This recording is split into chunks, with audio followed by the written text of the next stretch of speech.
আমাদের মাননীয় মুখ্যমন্ত্রীর কাছে আমাদের অনুরোধ,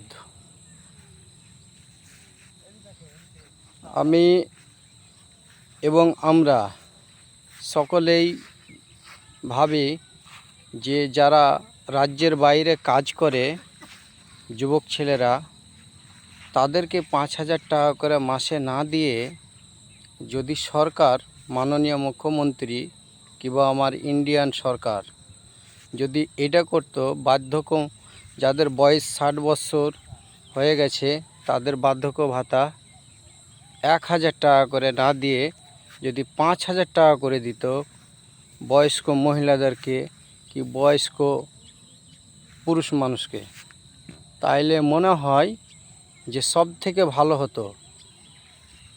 আমাদের রাজ্য সরকারকে আমাদের প্রতি একটা অনুরোধ থাকলো, এই জিনিসটা নিয়ে ভাবলে মনে হয় বেশি ভালো হয়।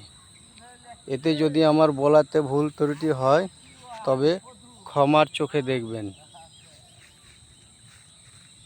তো আমাদের মুখ্যমন্ত্রী, মাননীয় মুখ্যমন্ত্রীকে অনুরোধ রইল, বয়স্ক মেয়েদের এবং বয়স্ক ছেলেদের 60 বছর যাদের হয়ে গেছে 1,000 টাকায় তাদের কিছুই হবে না।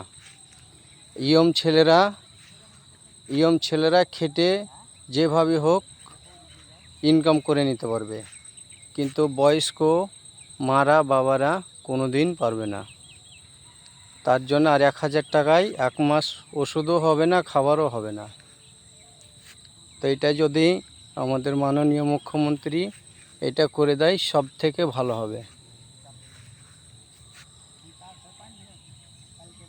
আমাদের মাননীয় মন্ত্রীকে অশেষ অনুরোধ রইল।